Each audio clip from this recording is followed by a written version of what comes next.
और आजकल हम लोग जो हैं, आपको पता है, जॉइंट से न्यूक्लियर फैमिली में आ चुके हैं। न्यूक्लियर से भी अब आजकल पेरेंट्स अलग हो चुके हैं, फादर ट्रांसफ़र होके अलग जॉब कर रहे हैं, कई सिंगल मदर्स हैं। तो ये सब चीज़ें इम्पैक्ट करती हैं बच्चों पे। फ्रेंड्स भी आजकल मैंने देखा है कि बहुत रेयरली बच्चों को मिल पाते हैं।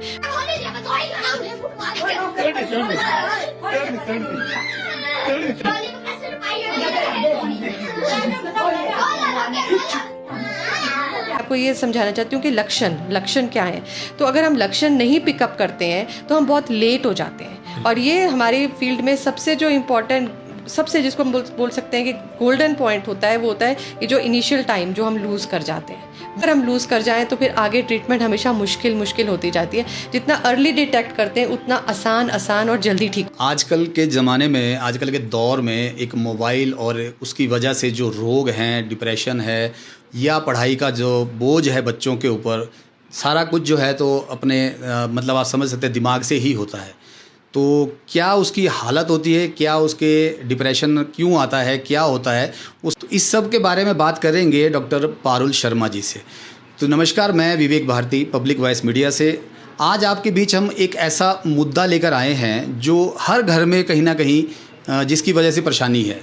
कोई बच्चे की प्रॉब्लम है, किसी बड़े की प्रॉब्लम है, तो सब कुछ जो है तो दिमाग से रिलेटेड है, अपने मस्तिष्क से रिलेटेड है। तो आज उसी के बारे में बात करेंगे कि क्या दशा रहती है, क्यों ये हमारे प्रॉब्लम आती है। जो मनोरोग विशेषज्ञ हैं हमारे साथ, उनसे बात करेंगे।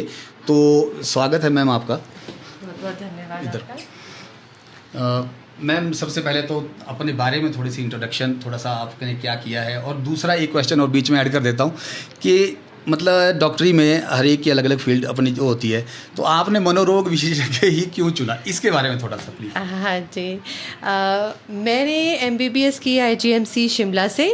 तो उसके बाद इंटर्नशिप भी वहीं करी। फिर उसके बाद मुझे बेसिकली इस फील्ड में इसलिए इंटरेस्ट था क्योंकि हमें बॉडी की प्रॉब्लम्स जानना, उसके बारे में हमने कितनी रिसर्च कर ली है और काफ़ी हद तक हमने इसमें सक्सेस मिला है। यानी कि काफ़ी, जैसे बॉडी की प्रॉब्लम्स होगी, हाइपरटेंशन, डायबिटीज़, सबको हम बहुत आसानी से क्योर कर लेते हैं।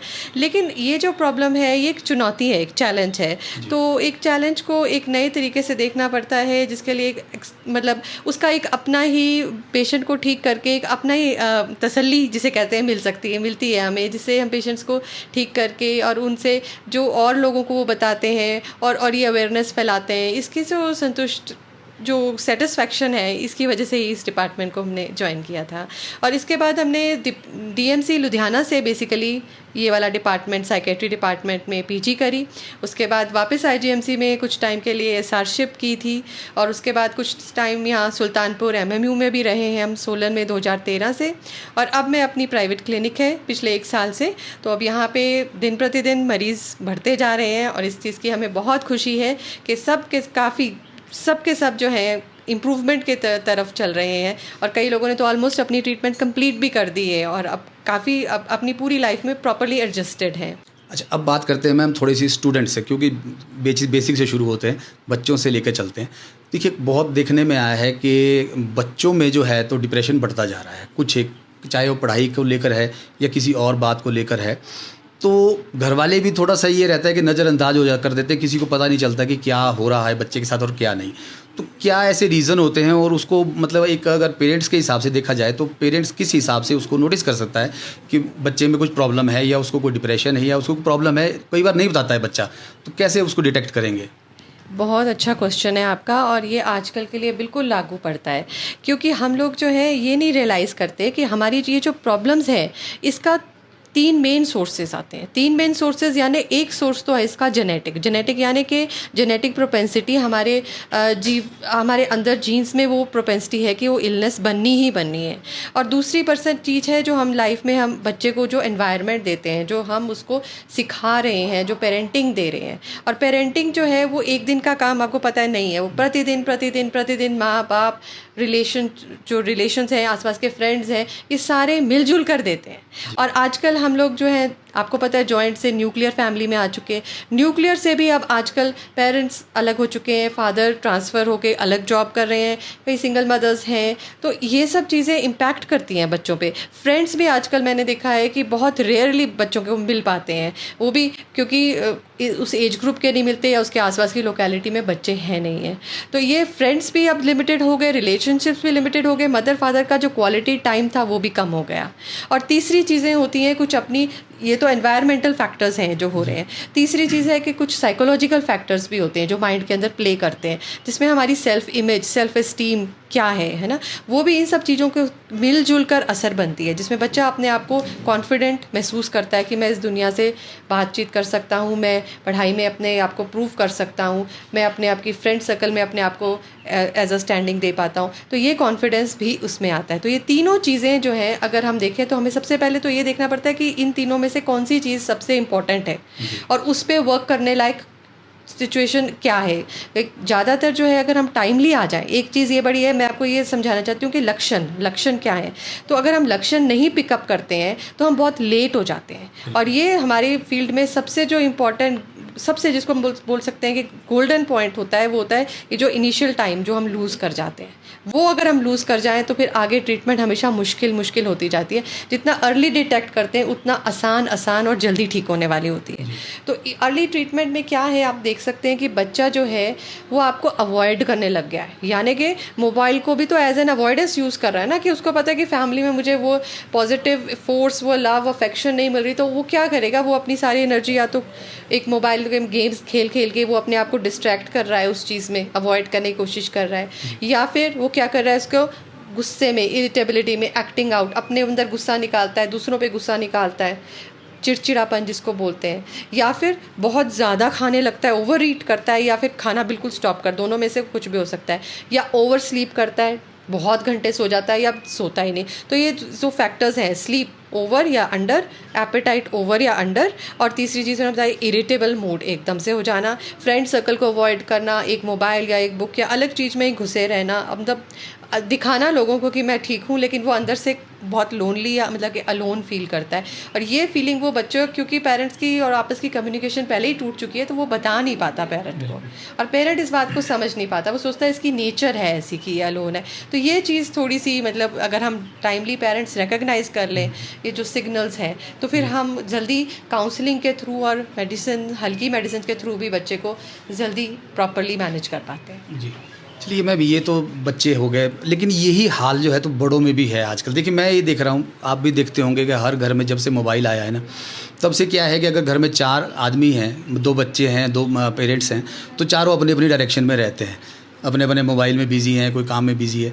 तो कहाँ तक, देखिए, ये भी बच्चे की जो है ग्रोथ पे फ़र्क पड़ता है। हम बचपन से ही मोबाइल दे रहे हैं, सबसे बड़ा दिक्कत तो ये है। अगर बच्चा नहीं खा रहा है तो तब भी उसको मोबाइल हाथ में दे देते हैं कि भाई इसको देख और खा ले, मतलब अपने आप को फ्री करने के लिए हमने मोबाइल का यूज़ शुरू कर दिया है। कहीं ना कहीं ये भी बड़ी दिक्कत की प्रॉब्लम है। यही हाल बच्चों में छोड़कर बड़ों में है। अब जैसे बच्चे बड़े बड़े स्टेप ले लेते हैं, आपने पीछे देखा होगा, क्योंकि +2 में अगर मार्क्स नहीं आए तो कईयों ने अपनी जान ही ख़त्म कर दी, कुछ हो गया हो, तो ये भी मतलब सिम्टम तो वही होंगे। बाद में अगर स्कूल से भी पता लगता है, कैसे अगर स्कूल में डिटेक्ट करना हो तो टीचर्स का भी थोड़ा सा कैसे पता लगेगा कि स्कूल में क्या करता है बच्चा? ये भी बहुत अच्छा प्रश्न है आपका, और मैं आपको ये बताना चाहूँगी, आप खुद भी एक्सपेरिमेंट कीजिए। अगर आप 1 घंटा मोबाइल देखते हैं तो उसके बाद जब आप मोबाइल छोड़ते हैं तो आपको कैसा फील होता है? आपको ऐसा लगता है कि आपने वो टाइम एक तरह से आपने जिया ही नहीं, एक तरह से वो ज़िंदगी। तो ये एक विकेरियस लिविंग है कि मतलब हम दूसरों की ज़िंदगी देखकर खुद को, अपने आप को प्रसन्न करने की कोशिश कर रहे हैं। तो आप ये सोचो कि आप अपना प्रेशियस टाइम वेस्ट कर रहे हैं, बहुत ही इंपॉर्टेंट टाइम। या तो उसमें आप कुछ ऐसी इन्फॉर्मेशन गेन कर रहे हैं जिससे आपको अपनी लाइफ जीने में कुछ हेल्प मिल रही हो, या फिर आप किसी के एक्सपीरियंस सुन के अपने आप को एनरिच कर सकते हो। तो ये जो मोबाइल है, इसके पॉजिटिव नेगेटिव दोनों पॉइंट्स हैं, पर आपको ये देखना है कि आप जो चीज़ देख रहे हो उसके बाद आपकी कैसी फीलिंग आ रही है, कैसे आप उसके आगे अपने आप को एनरिच या ग्रो कर पाते हैं। तो बच्चा लेकिन इस चीज़ को इतना नहीं समझ पाता, वो टाइम सिर्फ अपने आप का एक तरह से जो प्रेशियस टाइम है वो वेस्ट कर देता है उस चीज़ में, और उसके बाद जो लो फील करता है वो उसको खुद भी पता नहीं चलता कि मैं लो फील कर रहा हूँ। और धीरे धीरे जब एक्यूमुलेट हो जाती है इतनी सारी लो फीलिंग, तो वो इसीलिए लेटर ऑन जो है बच्चा जो है लिथार्जी की तरफ, एंग्जाइटी और डिप्रेशन की तरफ और भी ज़्यादा अग्रसर हो जाता है। तो मेरा हिसाब ये है कि अगर पेरेंट्स तो समझाएं, टीचर्स भी अगर अपने हिसाब से समझाएं कि ये मोबाइल को देखने की, मोबाइल क्या देखना है, अगर देखना है कितनी देर देखना है, और उसके बाद एक्स्ट्रा देखने से क्या प्रॉब्लम्स आ सकती है। ये जो जानकारी, अवेयरनेस है ना, ये अलग अलग मीडिया से बच्चे को बताया, क्योंकि बच्चे को नहीं मालूम, वो इग्नोरेंट है इस चीज़ के लिए। उसको तो इमीडिएट ग्रेटिफिकेशन अच्छी लगती है कि सामने कोई चीज़ दिख रही है और एंटरटेनमेंट मिल रही है। तो ये चीज़ बच्चे को समझानी, प्यार से समझानी सबसे इंपॉर्टेंट बात है, ज़रूरी है। और उस टाइम के लिए, उस टाइम पे कुछ ना कुछ एक्टिवली उसको ऑल्टरनेटिव भी देना कि हाँ बेटा इस टाइम पे या तो आप कोई फ्रेंड्स के साथ बाहर आउटडोर प्ले कर लें, कोई म्यूज़िक क्लास, कोई डांस क्लास, ये extra curricular activities part of the घर में भी और पार्ट ऑफ द स्कूल का इनिशिएटिव भी होना बहुत ज़रूरी है। क्योंकि एक ओवरऑल डेवलपमेंट सिर्फ एक इंटेलेक्ट जो हमारा पार्ट है, ब्रेन का एक छोटा सा पार्ट है, सिर्फ हम उसी के ऊपर फोकस करते हैं कि इंटेलिजेंट हो जाए बच्चा, नंबर ले आए बच्चा, but that is just a very small part. हमारा अदर पार्ट है, इमोशंस है, हमारा पर्सनैलिटी है, उसको भी डेवलप होने के लिए उतनी मुझे लगता है हम इतनी एनर्जी नहीं डालते हैं बच्चे में, तो इसलिए वो बैलेंस बिगड़ने के चांसेस बहुत ज़्यादा हैं बच्चे में। और बच्चे को दूसरी बात, अगर हम जब किसी और बच्चे के साथ कंपेयर करते हैं, एक ये हमारे पेरेंट्स की भी, टीचर्स की भी एक बहुत, हमने खुद भी सफ़र किया एक्चुअली, वी ऑल नो कि हमें कैसी फीलिंग आती है जब हमें किसी के साथ कंपेयर किया जाता है, तो फिर हमें कैसा फील होता है कि अपनी पोटेंशियल को हम कभी रीच नहीं कर पाते। तो इस तरीके से बच्चों में हम अगर उसको कंपेयर करें तो उसके पास से कंपेयर करके, बेटा पिछली बार आप ऐसे थे, आज आपने बहुत अच्छा किया, आप बेटर देन बिफोर हो गए, तो वो कंपैरिजन एक हेल्दी कंपैरिजन है, रादर देन एक बच्चे को दूसरे बच्चे के या अपने नेबर के साथ या अपने क्लासमेट के साथ कंपेयर किया जाए। वो उसके हेल्थ के लिए और सेल्फ इस्टीम के लिए अच्छा नहीं है। अब बात करते हैं मैम थोड़ा सा हायर लेवल पे, कॉलेज लेवल पे जो स्टूडेंट्स हैं, देखिए उसमें ज़्यादातर जब बच्चा बड़ा हो जाता है तो स्टडी को लेके, स्टडी के बाद फिर रिलेशन की बात आजकल चल रही है, जो पहले नहीं थी इतनी, अब तो रिलेशनशिप ऐसा हो गया, मतलब कि चाहिए बच्चे को, चाहिए। दूसरा उसके बाद आता है तीसरा जॉब, मतलब अगर वो पढ़ लिख लिया, उसके बाद कोई जॉब की रिक्वायरमेंट है, नहीं मिलती है, कोई कंपल्शन, ज़रूरी नहीं है कि एकदम से मिल जाए किसी को, लेकिन उसमें भी फिर डिप्रेशन शुरू हो जाता है कि यार उसको नौकरी मिल गई, मुझे नहीं मिली। तो इससे अगर आप थोड़ी सी राय दें कि कैसे बाहर निकला जाए, और अगर ज़्यादा प्रॉब्लम है तो उसके लिए क्या सॉल्यूशन है, और आपके पास अगर आना चाहे कोई तो आप क्या करते हैं इसके बारे में? हाँ जी, ये भी एक बहुत ही इम्पॉर्टेंट क्वेश्चन है। तो इसके लिए मैं आपको ये बताऊंगी कि पेरेंट्स की साइड से हमें जो उनकी एक्सपेक्टेशंस हैं, देखो बच्चा जो है अभी 10th करके, +2 करके 17-18 ईयर्स का बच्चा होता है, तो इस टाइम पे हमारा जो बच्चे का ब्रेन है, जो ग्रे मैटर है, वो पूरी तरह मैच्योर नहीं हुआ होता, तो इसको टाइम थोड़ा और लगता है ना। तो बेसिकली हमें जो है ना, बच्चे को एकदम से ये सोचना कि आज ही वो डिसाइड कर ले कि वो कौन सी फील्ड में जाए, और एक बार डिसीजन ले तो वो बिल्कुल भी बदले ना, और जहाँ जाए वो अपना 100% दे और कोई भी गलती ना करे। तो ये हम कुछ बहुत ज़्यादा एक्सपेक्ट करते हैं बच्चे से, और ये बच्चा जो है इतनी एक्सपेक्टेशन के बोझ के अंदर नेचुरली एंग्जाइटी में, टेंशन में रहेगा, और जो भी करेगा वो पूरी तरह से नहीं कर पाएगा परफेक्टली। तो हमें ये समझना है कि परफेक्शन एक बस आइडियलिस्टिक चीज़ है, उस पर नहीं जाएं।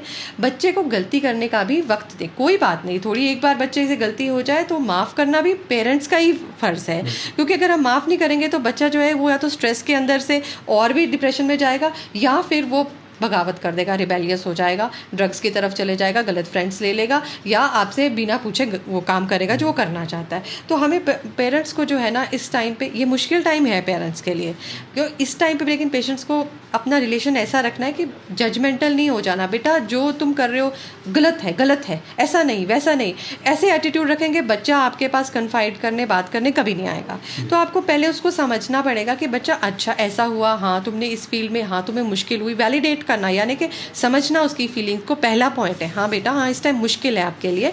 फिर उसके बाद वो पूछे मम्मा मुझे क्या करना चाहिए, पापा मुझे, तो वो आप एडवाइस दे सकते हैं कि बेटा इस टाइम पे अगर आप इन फ्रेंड्स के साथ ज़्यादा मिले, इनसे कम मिले, या अपने पढ़ाई में आपको हेल्प चाहिए तो एक्स्ट्रा ट्यूशन ले सकते हैं। ये चीज़ें आपकी एडवाइस वो तभी मानेगा अगर आप नॉन जजमेंटल रहेंगे, अपने लव अफेक्शन को मेंटेन रखेंगे, रादर दैन बहुत स्ट्रिक्ट हो जाएंगे। और दूसरी बात ये है कि बच्चा जो है, मैंने कई बच्चे देखे हैं, उन सब में करियर काउंसलिंग और ये सब आजकल इतनी सारी फील्ड्स आ गई हैं, इतनी ज़्यादा हैं कि आपको मतलब एक चीज़ में इंटरेस्ट है, ज़रूरी नहीं है कि आपको डॉक्टर, इंजीनियर या ये पहले जैसे था वैसा है। अब बहुत ज़्यादा फील्ड्स हैं, करियर काउंसलर्स अवेलेबल हैं जो आपके बच्चे को एग्जैक्टली बता सकते हैं कि वो किस में फिटेड है, किस चीज़ में उसका नेचर और पर्सनैलिटी बेस्ट मैच करती है। तो वो काउंसलिंग की तरफ भी लेकर जाएँ, बच्चे को समझने की कोशिश करें। ये बच्चा आपका रेप्लिका नहीं है, मिरर इमेज नहीं है, वो अपनी इंडिविजुअल पर्सनैलिटी है। तो वो जिस फील्ड में जाना चाहे, जिसमें वो खुश रह सके और अपना मैक्सिमम दे पाए, उस फील्ड में उसको डालें ताकि वो ज़िंदगी में खुश रहे। वो मेरे ख्याल ज़्यादा बेटर है रादर देन आपके एम और गोल के हिसाब से चले। तो पेरेंट्स का बहुत बड़ा रोल है। और बच्चे जो है, बच्चे आजकल ओपन है, मैंने देखा है कि बच्चे तैयार हैं काउंसलिंग के लिए आने के लिए, इवन ट्रीटमेंट के लिए। पर हम पेरेंट्स कहीं बार नैरो माइंडेड हो जाते हैं इस बात को लेके कि मेरे बच्चे में तो ऐसी कोई प्रॉब्लम नहीं है, ऐसी कोई ज़रूरत नहीं है, ये तो थोड़ी सी बात है, अपने आप ठीक हो जाएगी, अपने आप ठीक हो जाए। लेकिन जब बहुत देर हो जाती है, 1-2 साल ये बीत जाते हैं, तो बच्चा जो है या तो डिप्रेशन में बहुत तेज़, या फिर वहम उसके माइंड में आने, या वो ड्रग्स की तरफ चलने लगता है, या रिलेशनशिप ब्रेक होने की वजह से कई बार सुइसाइडल भी हो जाता है, अपने आप को सेल्फ हार्म करता है। तो ऐसे ही ये बहुत दर्दनाक चीज़ है जब बच्चा अपने आप को हार्म करता है, दूसरे को महसूस नहीं होता, लेकिन वो दर्द एक बहुत इमोशनल पेन, एक सिवियर टाइप ऑफ पेन। ये था बचपन में छोटे बच्चों के लिए, बड़े बच्चों के लिए, और कॉलेज से रिलेटेड जितने भी मेन प्रॉब्लम आजकल रहती है हर एक बच्चे के साथ, तो उसके बारे में सारी बातचीत अभी हो गई है। अब लास्ट में हम मैम से एक आग्रह करेंगे कि बच्चों के लिए और पेरेंट्स के लिए थोड़ा सा सजेशन दें कि कैसे अपने आप को मेंटल ठीक रखा जाए, कोई डिप्रेशन में ना आ सके। तो क्या करना चाहिए मैम बच्चों को और माँ बाप को भी इकट्ठे? तो इन दी एंड मैं आपको ये बताना चाहूँगी, देखो जब हमारा बच्चा हुआ था हम कितने खुश थे।